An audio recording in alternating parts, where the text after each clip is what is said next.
Subject. New ఇయర్లో ఉన్నాం కాబట్టి క్రొత్త సంవత్సరానికి మనకు కావాల్సినటువంటి చిన్న వర్తమానాన్ని విందామండి. ఎప్పుడు నేను లేడీస్ గురించే చెప్తూ ఉంటాను, బట్ ఈరోజు కొంచెం డిఫరెంట్గా చెప్తాను. బైబిల్లో చాలా ప్రార్థనలు ఉన్నాయి. కొన్ని ఏమో లాంగ్ ప్రేయర్స్ ఉన్నాయి, కొన్నేమో చిన్న చిన్న స్మాల్ ప్రేయర్స్ ఉన్నాయి. ఎలాంటి ప్రార్థనలు అంటే, సుంకరి ప్రభువా నన్ను కరుణింపు అని ఒక ప్రార్థన చేస్తాడు, వెంటనే జవాబు వస్తుంది. అలాగా మార్త ప్రార్థన చేస్తుంది, ప్రభువా నువ్వు ఇక్కడ ఉంటే నాక తమ్ముడు చనిపోయేవాడు కాదు అని, వెంటనే జవాబు వస్తుంది. ఇలాగ మోషే కూడా నీ సన్నిధి నాకుతో రాకపోతే నేను ఇక్కడి నుంచి వెళ్ళను ప్రభువా, నీ సన్నిధి నాతో రావాలని ప్రార్థన చేస్తాడు, వెంటనే జవాబు వస్తుంది. అలాగా మనం షార్ట్ ప్రేయర్స్ త్వరగా నేను ఇంట్రడక్షన్ మాత్రం ఇది ఇస్తున్నాను.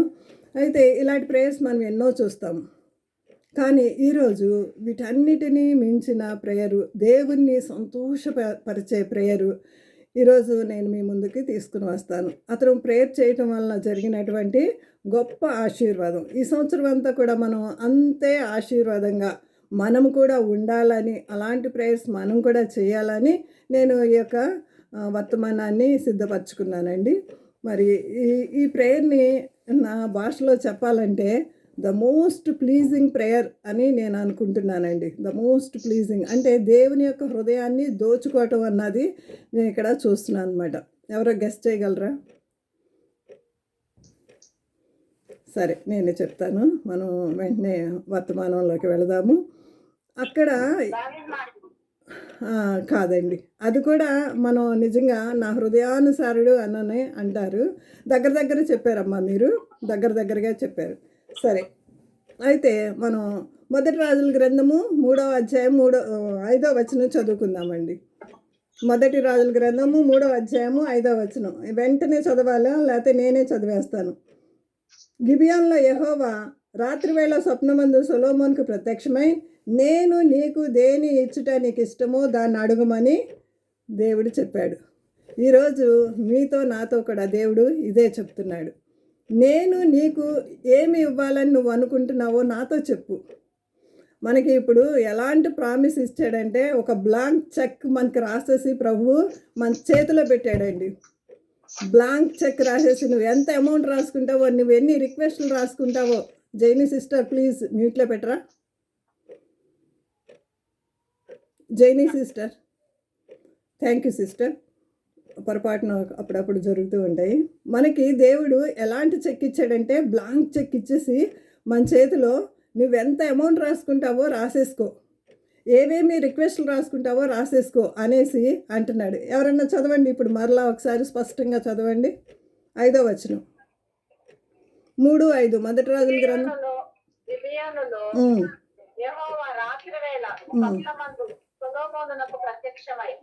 నేను నీకు దాన్ని అడుగుమని దేవుడు అతనితో సెలవయ్యగా. థ్యాంక్ యూ సిస్టర్, మీరు అందరు ప్రశంసలు అందుకుంటున్నారు. ట్రైన్లో ఉండి కూడా మార్నింగ్ పాట పాడారు. బ్రదర్ ఎన్నిసార్లు అప్రిషియేట్ చేశారు, రుతయ్య బ్రదరు. మేము కూడా అంటే ఆన్లైన్లో అందరం చెప్పలేం కాబట్టి మనసులోనే చాలా అప్రిషియేట్ చేసాము. ఇప్పుడు కూడా మీరు వాక్యాన్ని అందించారు, చదివి సహాయం చేశారు. కానీ వాక్యం చివరి దాకా నాకు సిగ్నల్ అందలేదండి. చాలా ట్రై చేశాను, వాక్యం సగం వరకే వినగలిగాను. ఇప్పుడు కూడా సిగ్నల్ పోయి వచ్చింది. ఓకే, దేవుడు సహాయం చేయను గాక. ఇప్పుడైతే ఓకే, దేవుడు మనకి ఎలాంటి వాగ్దానం ఇస్తున్నాడంటే, మనం అందరం కూడా ఈ వాగ్దానాన్ని సంపాదించుకోవాలండి. మనం 31st చాలా వాగ్దానాలు సంపాదించుకున్నాం, కానీ ఈ వాగ్దానం కూడా మీరు మీ జీవితానికి నా జీవితానికి ఫస్ట్ నేను అప్లై చేసుకుంటున్నాను. దేవుడు అతనితో ఏమంటున్నాడు, నేను నీకు దేనిని ఇచ్చుట నీకు ఇష్టమో అడుగు, నీకేం కావాలి అడుగు ఇచ్చేస్తాను వెంటనే అని అంటున్నాడండి. అలాంటప్పుడు మరి దేవుడు వెంటనే జవాబు ఇచ్చాడు. 10వ వచనం చదవండి ఎవరైనా. 10వ వచనం, 3వ అధ్యాయం తీసి ఉంచండి, అక్కడక్కడ నేను చెప్తాను. మరలా బయటికి వెళ్ళినా మళ్ళీ ఇక్కడికే వస్తాను. సొలొమోను చేసిన ఈ మనవి, సొలొమోను చెప్పిన ఈ మనవి ప్రభువునకు అనుకూలమాయెను గనుక. చాలండి 11వ వచనమే. ఏం చేశాడు? దేవునికి అనుకూలమైన ప్రార్థన చేశాడు. ఈరోజు మనము ఇక్కడి నుంచి ఒక 5 మాటలు నేర్చుకుని వెళదాం. సొలొమోను ఏ విధంగా దేవుణ్ణి ప్లీజింగ్ చేశాడో, దేవునికి అనుకూలంగా ఎలాగా జీవించాడో, దేవుని దృష్టికి ఎంత అనుకూలంగా జీవించాడో, వాళ్ళ తండ్రిని చూసినట్లయితే నా హృదయానుసారుడైన మనుషుడు అని దేవుడు సెలవిచ్చాడు. మరి ఇతని గురించి ఏమని సెలవిస్తున్నాడో చూడండి. నాకు అనుకూలమైన వాడు అని దేవుడు సెలవిచ్చి అతను అడిగినటువంటి రిక్వెస్ట్లు అన్నీ ఫిల్ చేసేసాడండి. అంతకన్నా ఇంకా ఎక్కువే ఇచ్చాడు. ఈరోజు మన రిక్వెస్ట్ ఏదైనప్పటికీ దేవుడు ఆయన మహదైశ్వర్యంలోంచి ప్రతి అవసరత తీర్చడానికి ఆయన సిద్ధంగా ఉన్నాడని నేను నమ్ముచున్నానండి. మీరందరూ కూడా నమ్మినట్లయితే దేవుని స్తుతించండి. దేవుడు ఏం చెప్తున్నాడు? 5 మాటలే నేర్చుకుందాము. సొలొమోను అంతగా ప్లీజింగ్ చేయడానికి సొలొమోన్లో ఉన్నటువంటి 5 క్వాలిటీస్ మాత్రమే నేను చెప్తున్నాను. మొదటిగా సొలొమోను చేసినటువంటి ప్రార్థన చాలా ఉంది. సొలొమోను చేసిన ప్రార్థన చాలా దీర్ఘ ప్రార్థనే చేశాడు. నేను 5 పాయింట్లు మాత్రమే ఎలా గెలుచుకోగలిగాడంటే దేవుని హృదయాన్ని, ఆ మాటలే నేను చెప్తున్నాను. 3 చదువుకుందాం. 3 తన తండ్రి అయిన దావీదు నియమించిన కట్టడలను అనుసరించుచు, చదువుతారా ఎవరైనా? మొదటి రాజు 3 తన తండ్రి నియమించిన కట్టడలను అనుసరించుచు.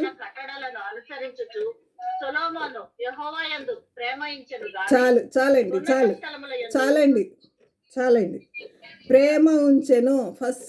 ఫస్ట్ థింగ్ అతను ఏం చేశాడండి? ప్రేమ. ఎంత ప్రేమ చూపించాడంటే, అసలు ప్రేమ గురించి చెప్పాలంటే ఒక భక్తులు చెప్పగా నేను విన్నాను. రోజమ్మణి గారు దయచేసి మీట్లో పెట్టుకోండి, డిస్టర్బ్ అవుతుంది.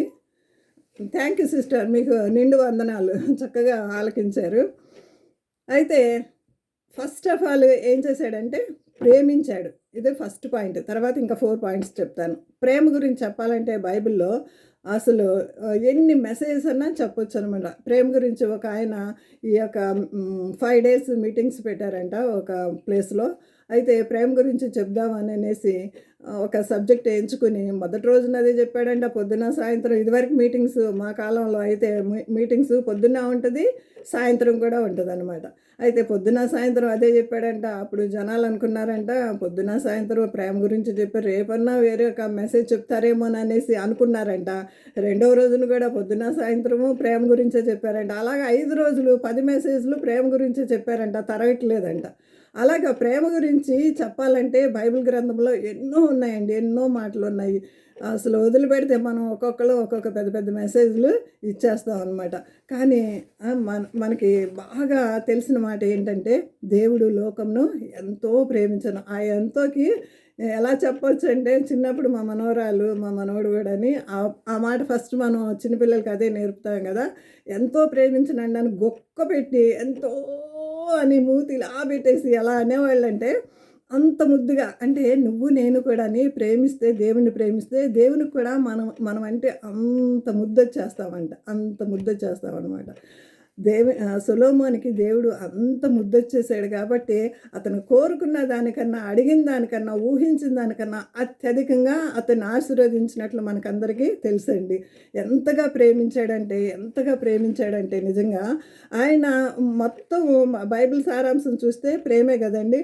ఆ ప్రేమ స్వరూపి అయినటువంటి దేవుడు ఇంకా మనుషుల్ని ఏ విధంగా ప్రేమిస్తాడంటే, మనము ఎంతగా ప్రేమిస్తామో అంతకన్నా ఇంకా ఎక్కువగా ఆయన ప్రేమిస్తాడు. అంటే మీకు అర్థమవుతుందో లేదో కానీ నా మాట.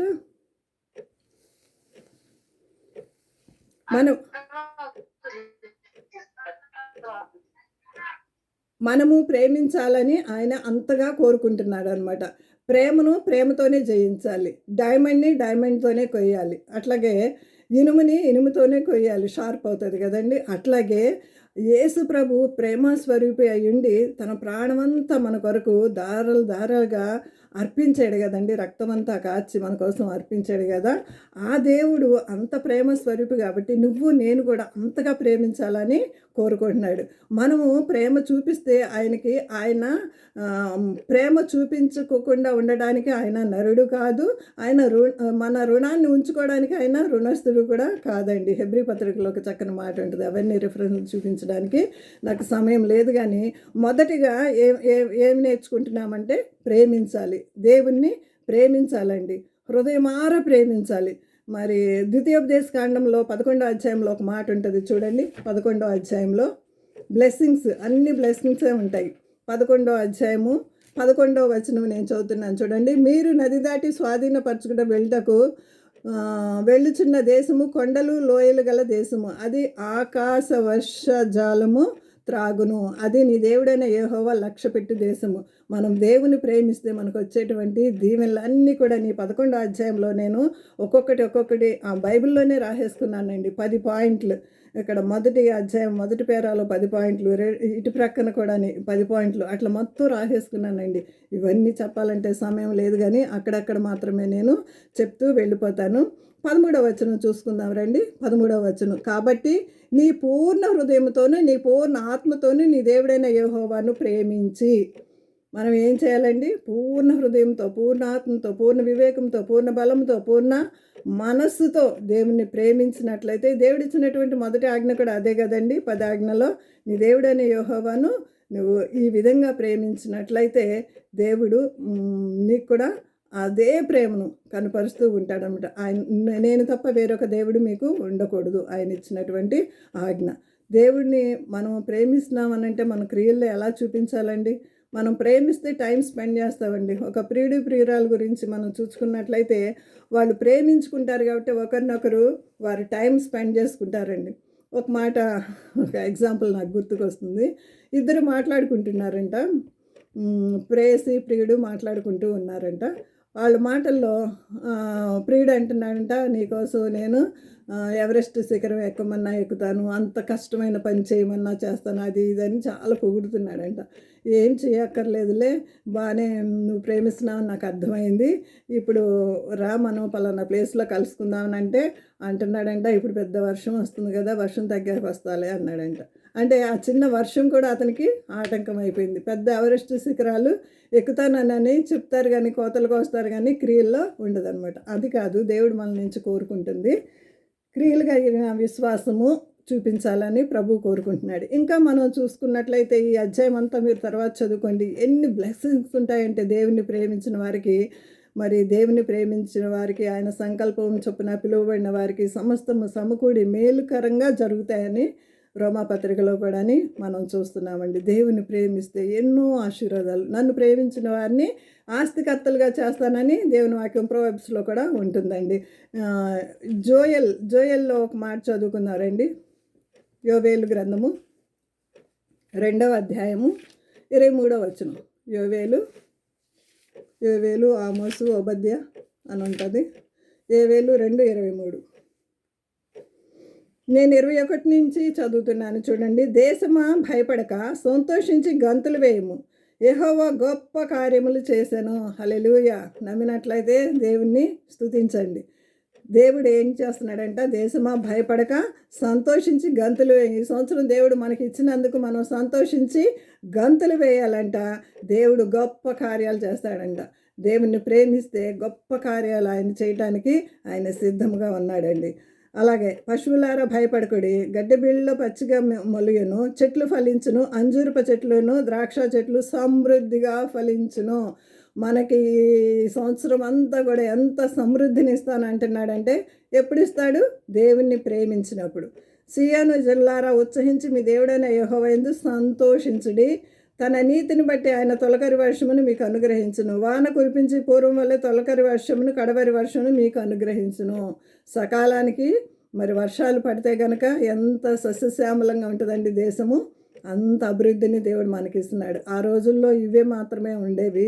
ఇప్పుడు మాటల్లో మనం చెప్పాలంటే దేవుడు మనకి ఏ కొరత చేయడండి. ఏ కొరత లేకుండా ఆయన సమృద్ధిని ఇచ్చే దేవుడండి. నువ్వు ఏ పని తలపెట్టిన దానిలో ఆయన చక్కగా అభివృద్ధి కలిగి చేసే దేవుడుగా ఉంటున్నాడండి. ఇంకొక వచనం మనం చదువుకున్నాం రండి. ఈ మాట బైబిల్ అంతట్లోనూ మైండ్ బ్లోయింగ్ వచనం అండి. మనకందరికీ తెలిసిందే. నేను వచనం రెఫరెన్స్ చెప్తాను, తర్వాత మీరు చదువుకోండి. 1 కొరింథీ పత్రిక 2:9 ఏమని ఉంటుంది? ఆయన చేసే కార్యాలు కంటికి కనబడవు, చెవికి వినబడవు, మనిషి హృదయానికి కూడా గోచరం కానివెన్నయో సిద్ధపరిచాడంట దేవుడు. హల్లెలూయా, హల్లెలూయా. ఇంత గొప్ప దేవుని మనం కలిగి ఉన్నామండి. అందుకనే ఒక భక్తుడు అంటాడు కదా, ఇఫ్ యు లవ్ గాడ్, నువ్వు దేవుణ్ణి ప్రేమిస్తే కనుక నువ్వు ఆయనతో టైం స్పెండ్ చేస్తావు, అంతే. పిచ్చి ప్రేమలో పడినట్లు పడతావు అనమాట. సరే, రెండో పాయింట్కి వెళదాం రండి. ఆయన మహాకృప చూపే దేవుడు, మహాకృప చూపే దేవుడు. మరి ఆ కృపను ఈయన అర్థం చేసుకున్నాడనమాట. మొదట ప్రేమించాడు, మహాకృపను చూపించే దేవుడని అర్థం చేసుకున్నాడు. మనం 3వ అధ్యాయం, మొదట రాజుల గ్రంథము 3వ అధ్యాయము 6వ వచనం లాస్ట్ భాగంలో ఉంటుంది. నేను చదువుతున్నాను చూడండి. 3వ అధ్యాయము 6వ వచనము లాస్ట్ భాగంలో, ఈ దినమున ఉన్నట్లు అతని సింహాసనం మీద అతని కుమారుని కూర్చుండబెట్టి అతని యందు మహాకృపను చూపి ఉన్నావు. నీ కృపను నేను అర్థం చేసుకున్నానయ్యా, నువ్వు నా పట్ల ఎంత కృప చూపించావు అని కృతజ్ఞతతో ఆయన హృదయము పెళ్ళుకుపోతుందండి. కృతజ్ఞతతో ఆయన హృదయము పెళ్ళుకి పోతుందండి. అలాంటి దీవెన దేవుడు ఇవ్వడానికి సిద్ధముగా ఉన్నాడు. విశ్వాసం, అమ్మా నీ విశ్వాసం గొప్పది అని అంటున్నాడు కదా దేవుడు. ఎవరిని అంటున్నాడు? 12 సంవత్సరాల నుంచి రక్తస్రావంతో బాధపడుచున్నటువంటి కుష్ఠవ్యాధి ఆయన దగ్గరికి 10 మందిని వచ్చినప్పుడు, నీకు ఇష్టమైతే నన్ను శుద్ధినిగా చేయమన్నప్పుడు, నాకు ఇష్టమే, నువ్వు శుద్ధినిగా కమ్మని చెప్పినప్పుడు, ఆ కుష్ఠవ్యాధి వాళ్ళని ఊరు బయటన వదిలేస్తారు కదండి. ఊరు బయట వదిలేసినటువంటి అలాంటి అంటరాని వాళ్ళు అని ముద్రపడిన వాళ్ళని వచ్చి యేసయ్య ముట్టి ఆయన్ని ముట్టి, మరి నాకు ఇష్టమే, నువ్వు శుద్ధుడుగా కమ్మనగానే ఆయన హృదయం ఎంత పులకించిపోయిందో ఆ కుష్ఠవ్యాధి. అందుకని ఆయన 10 మంది శుద్ధులయ్యారు, కానీ ఒకడు మాత్రమే వచ్చి ఆయన్ని మొక్కినట్లు మనం చూస్తున్నామండి. మరి ఎంత కృపగల దేవుడండి మన దేవుడు. ఆయన కృపని అర్థం చేసుకున్నవాడిగా మనం చూస్తున్నామండి. 3వదిగా మనం చూసినట్లయితే వాగ్దానాలని జ్ఞాపకం చేసుకున్న దేవుడిగా ఉంటున్నాడు. వాగ్దానాలని జ్ఞాపకం చేసుకున్న దేవుడిగా ఉంటున్నాడు సొలొమోను. 2వ దినవృత్తాంతాలు 1వ అధ్యాయము, 2వ దినవృత్తాంతాల గ్రంథము 1వ అధ్యాయము 10వ వచనం అనుకుంటా చూడండి. 1వ అధ్యాయము 9వ వచనం చదువుతున్నాను చూడండి. ఎవరైనా చదువుతారా? లేకపోతే నేను చదివేస్తాను. 2వ దినవృత్తాంతాలు 1వ అధ్యాయం 9వ వచనం. దేవా యెహోవా, నీవు నా తండ్రి అయిన దావీదునకు చేసిన వాగ్దానము స్థిరపరచుము అంటున్నాడు. ఎంత మంచి ప్రార్థన కదండి. మరి మనకి దేవుడు ఎన్నో ప్రామిసెస్ ఇచ్చాడు. ప్రభువా, ఈ వాగ్దానం ఎత్తి నేను ప్రార్థన చేస్తున్నాను. మనం కడిగి ప్రార్థన చేయాలి. ప్రభువా, ఈ వాగ్దానం ఎత్తి నువ్వు ఇస్తానన్నావు కదా ప్రభువా, ఈ విధంగా ఇస్తానన్నావు కదా ప్రభువా, ఈ వాగ్దానం ఎత్తి ప్రార్థన చేస్తాను, నీ వాగ్దానం స్థిరపరచవా, నా జీవితంలో జరిగించవా ప్రభువా, నీ సాష్టాంగపడి మనం ఎప్పుడైతే ప్రభు సన్నిధిలో మోకరించి ప్రార్థన చేసి అడుగుతామో దేవుడు తప్పకుండా ఇవ్వడానికి ఆయన సిద్ధంగా ఉన్నాడండి. నేను నేను బుక్స్ చాలా చదివేదాన్ని. ఇప్పుడంటే యూట్యూబ్లు ఇవన్నీ వచ్చినాయి, ఇవి కూడా నాకు సరిగ్గా ఆపరేట్ చేయడం నేర్చుకోలేదు. ఎందుకంటే టైం వేస్ట్ అవుతుందేమో, ఈ నేర్చుకున్న తర్వాత, ఈ టెక్నాలజీ నేర్చుకున్న తర్వాత దీనిలోనే నేను ఎక్కువ టైం స్పెండ్ చేస్తానేమోనని నేను కావాలనే నేర్చుకోవాలి. కొన్ని పిల్లల్ని అడుగుతూ ఉంటుంది దీన్ని ఎలా చేయాలి అని అనుకోవడానికి. అయితే నేను కావాలని నేర్చుకోలేదన్నమాట కొన్ని.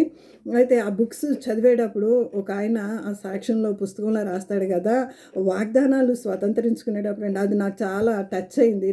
నేను అలాగా చేసి నేర్చుకున్నానండి. స్వతంత్రించుకున్న వాగ్దానాలు అన్నీ నేను స్వతంత్రించుకున్నా. ఎలాగంటే, ఈ వాగ్దానం ఇక్కడ ఉంది, నిన్ను గొప్ప జనముగా చేస్తాను, అనేక జనములను నీకు బూదిగంతములను వాగ్దానం నీకు సొత్తుగా ఇస్తాను అంటే అనేక ఆత్మలు నువ్వు మాట్లాడితే వచ్చినట్లుగా నిన్ను చేస్తాను అనే వాగ్దానం ఉందనుకోండి. ఫర్ ఎగ్జాంపుల్ నేను అది ఎన్నుకున్నాను. ఆ వాగ్దానం మీద చేతులు పెట్టంట ఆయన సాష్టాంగ పడి ఆ వాగ్దానం, ప్రభువా నాకు ఈ వాగ్దానం దయచేవా, ప్రభువా నాకు ఆత్మలను దయచేవా అని అనేసి ఆ యొక్క ప్లేస్ మీద ఆయన 2 చేతులు పెట్టి సాష్టాంగ పడి ఆ వాగ్దానాల కోసం ప్రార్థన చేసి అలా పొందుకున్నాడంట. ఆ మాట నాకు చాలా ఇష్టమైంది. నేను కూడా కొన్నిసార్లు అలాగా ఆ వాగ్దానాన్ని, ప్రభువా ఈ వాగ్దానం నా పట్ల నెరవేర్చవని సాష్టాంగ పడి ప్రభు ఎదుట ప్రార్థన చేసి పొందుకున్నవి అనేక ఉన్నాయండి. ఉన్నాయి కాబట్టి నేను ధైర్యంగా ఈరోజు నేను మీ ఎదుట చెప్పగలుగుతున్నానండి. మూడవదిగా ఆయన వాగ్దానం చేసిన దేవుడు మనుషుడండి, ఆయన గొప్ప దేవుడండి.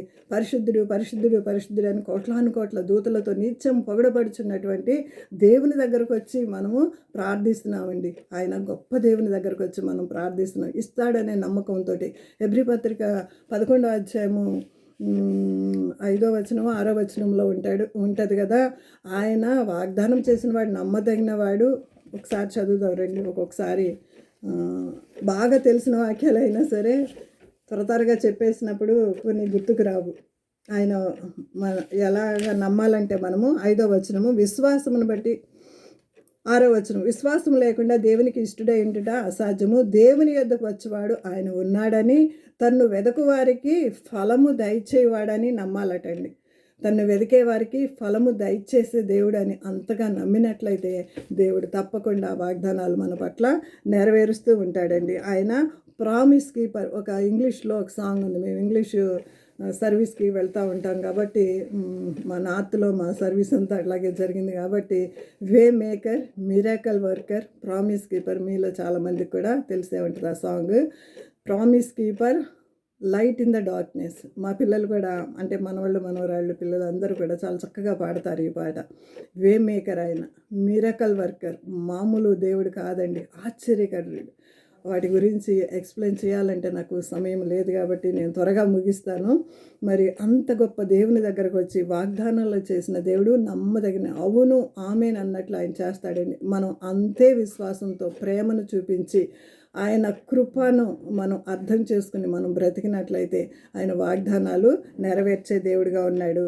మరి ఈయన జీవితంలో కూడా ఎన్నో వాగ్దానాలు నెరవేర్చినట్లుగా మనం చూస్తాము. 3వ అధ్యాయము 6వ వచనము మొత్తం చదువుదాం రండి. సొలొమోను ఎలాగూ మనవి చేసెను. అసలు సొలొమోనుకి ఒక దర్శనంలో ఇదంతా జరుగుతుంది. ఒక దర్శనంలో జరుగుతుంది. అసలు ఫస్ట్ ఏం చేశాడంటే ఇంత ప్లీజింగ్ అయిపోవడానికి అతడు ఫస్ట్ ఆఫ్ ఆల్ దహన బలులు అర్పించాడు. ఇది చెప్పకుండా ముందుకెళ్ళిపోతే అసలు మీనింగే ఉండదు. 1000 దహన బలులు అర్పించాడు.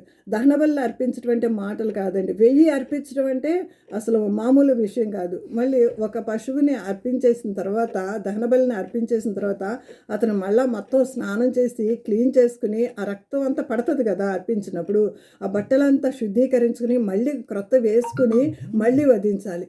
అలాగా ఎంత కష్టమైన పని అంటే ఒకటి 1000 దహనబళ్ళు వెంటనే అలా అర్పించేసాడని అనుకోవద్దు.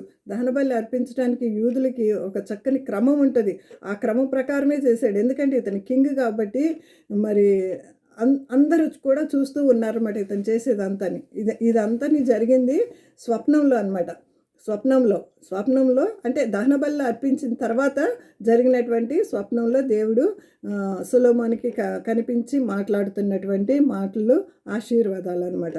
అయితే ఇక్కడ 6వ వచనంలో నేను చదువుతున్నాను చూడండి. సొలొమోను ఇలాగూ మనవి చేసెను, నీ దాసుడను నా తండ్రియు నాయన దావీదు నీ దృష్టికి అనుకూలంగా సత్యమును నీతిని అనుసరించి యథార్థమైన మనసు గలవాడే ప్రవర్తించను గనక నీవు అతని ఎడల పరిపూర్ణ కటాక్షము అగుపరచి ఈ దినమున ఉన్నట్లుగా అతని సింహాసనం మీద అతని కుమారుని కూర్చుండపెట్టావు అని అనేసి ప్రార్థన చేస్తున్నాడండి.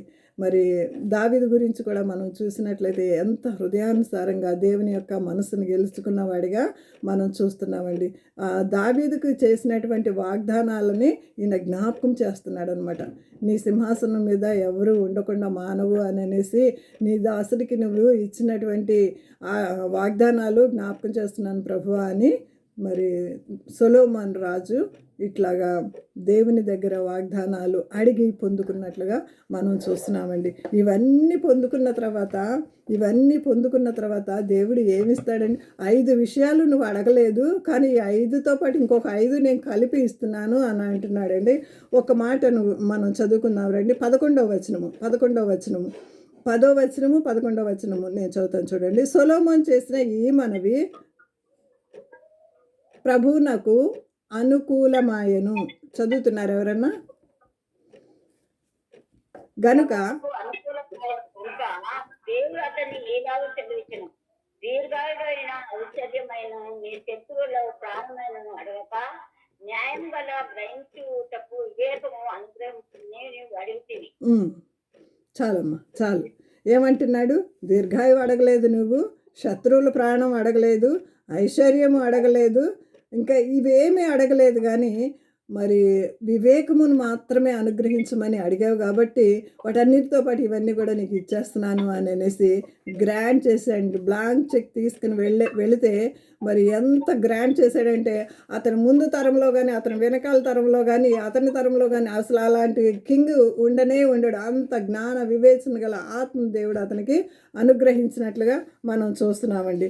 మరి ఇక్కడ మనం యోసేపు గురించి ఆలోచన చేసినట్లయితే యోసేపును ఎలాంటి స్థితిలో ఉన్న యోసేపును దేవుడు తీసుకెళ్ళి అంత పెద్ద చైర్లో కూర్చోబెట్టాడు మనకు తెలుసండి. గొప్ప చైర్లో కూర్చోబెట్టినట్లుగా తెలుసు. దావీదు ప్లాన్స్ ఏంటి? నేను ఒక గొర్రెల కాపర్ని, ఇంతే నా జీవితం అనుకుని ఉండవచ్చు.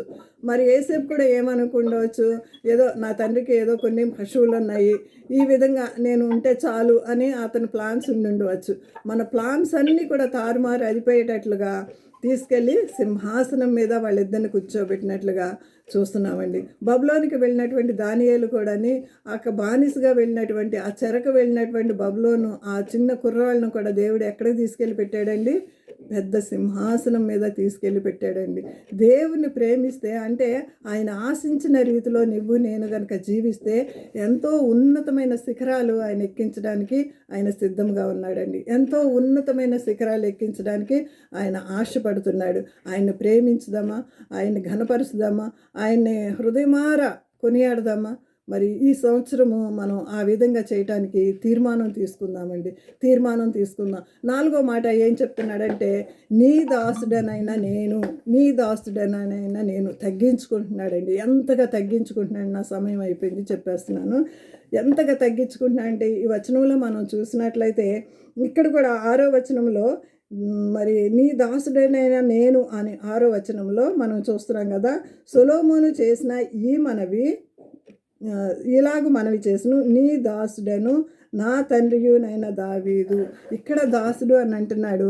తర్వాత 7వ వచనంలో నా దేవా యెహోవా నీవు నా తండ్రి అయిన దావీదుకు బదులుగా నీ దాసుడైన నన్ను రాజుగా నియమించి, నేను రాజునైపోయాను కదా అని ఆయన ఏం విరవేయటం లేదండి. దాసుడిని అని ఎంతగా తగ్గించుకుంటున్నాడంటే తను తాను తగ్గించుకున్నవాడు హెచ్చింపబడును, తను తాను హెచ్చించుకున్నవాడు తగ్గించబడును అని దేవుని వాక్యం సెలవిచ్చినట్లుగా ఏమని ఉందంటే 1 పేతురు పత్రికలో ఆయన తగిన సమయమందు మిమ్మల్ని హెచ్చించినట్లుగా ఆయన బలిష్టమైన రెక్కల చాటున దీన మనస్కులై ఉండండి. తగ్గించుకుని ప్రార్థన చేయాలండి. తగ్గించుకుని ప్రార్థన చేసిన వాళ్ళు మనషే ఒక చోట అంటే ఎంతో దుర్మార్గుడు. అసలు ఆ మనషే గురించి చెప్పాలంటే నాకు చాలా పెద్ద సబ్జెక్టే, కానీ మనషే గురించి చెప్పాలంటే బహు దుర్మార్గుడు. ఆయన సమయంలో ఆ కీడు జరగకుండా దేవుడు ఆపి అతని జీవితాన్ని ఎక్స్టెండ్ చేసినట్లు కూడా మనకు తెలుసు. ఆ రిఫరెన్స్లన్నీ నేను ఇప్పుడు చెప్పడానికి సమయం లేదు.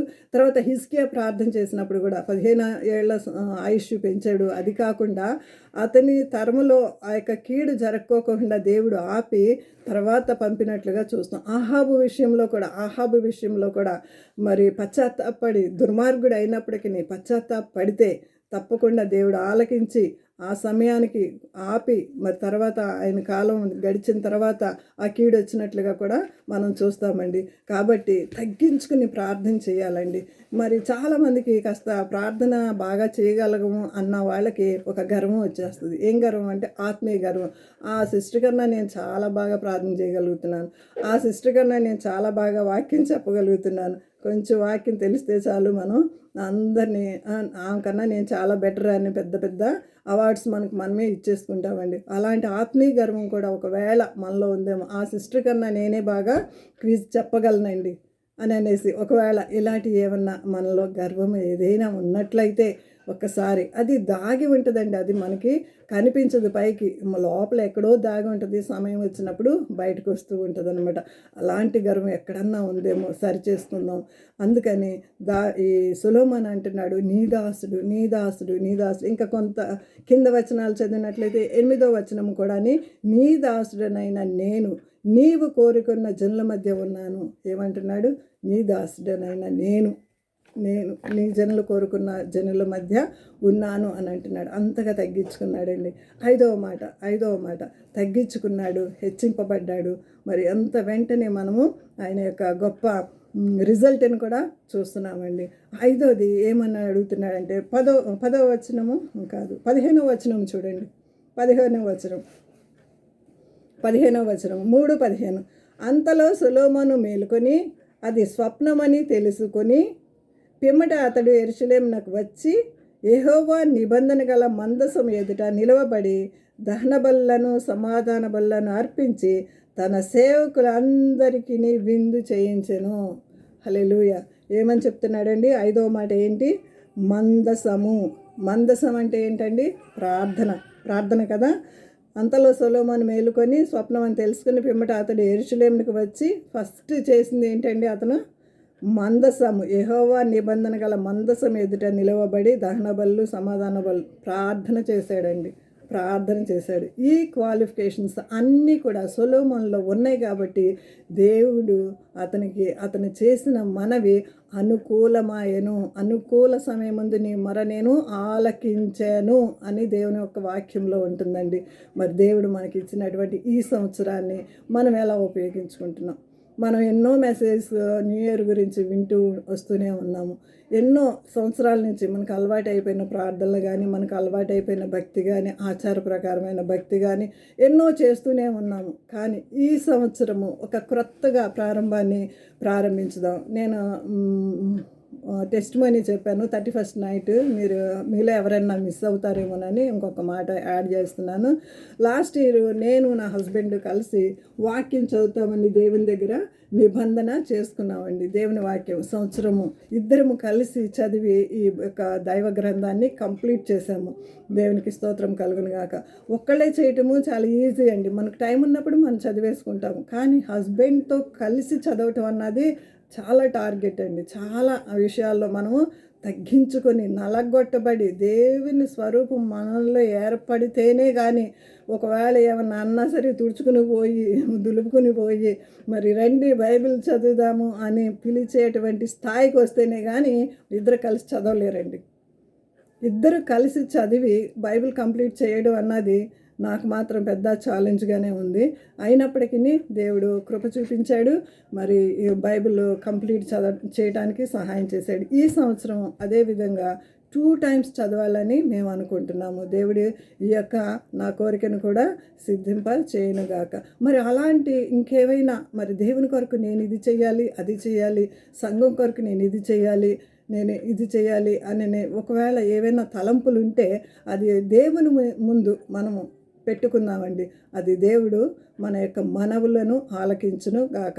ఇంకెన్నో బ్లెస్సింగ్స్ ఉన్నాయండి. 3వ అధ్యాయం మనకు తెలిసిన వాక్యమే. దేవుడు ఏమేమి ఇచ్చాడంటే అతనికి 12వ వచనం చదువుతున్నాను చూడండి ఒకసారి. 3వ అధ్యాయము 12వ వచనము ఏమని ఉంది? నీవు ఇలాగ అడిగినందున నీ మనవి ఆలకించుచున్నాను, నీ బుద్ధి వివేకములు గల హృదయము నీకు ఇచ్చుచున్నాను. పూర్వీకుల్లో నీ వంటి వాడు ఒకడును లేడు, ఇక మీదట నీ వంటి వాడు ఒకడు కూడా ఉండడు. మరియు నీవు ఐశ్వర్యమును ఘనతను అడుగకపోయినను నేను వాటిని కూడా నీకు ఇచ్చుచున్నాను. అందువలన నీ దినములన్నింటిలో రాజుల్లో నీ వంటి వాడు ఒక్కడు కూడా ఉండడు అని దేవుడు గొప్ప ప్రామిస్ చేశాడండి. ఈ ప్రామిస్లన్నీ కూడా మనం స్వతంత్రించుకుందాము గాక. ఈ యొక్క క్రొత్త సంవత్సరంలో ఈ యొక్క వాగ్దానాలన్నీ కూడా మనం స్వతంత్రించుకొని ఆయనకి ఇష్టానుసారంగా ఆయనకు అనుకూలంగా మనము జీవించదము గాక. దేవుడి ఇచ్చిన వాక్యాన్ని దీవించిన గాక. థ్యాంక్ యూ సిస్టర్, చెప్పిన వాక్యం చెప్పినారా 5 पॉइंट्स फिर से बोलो बोलो ना। సిస్టర్? 5 పాయింట్స్ మళ్ళీ ఒకసారి ఇంకా చెప్పండి.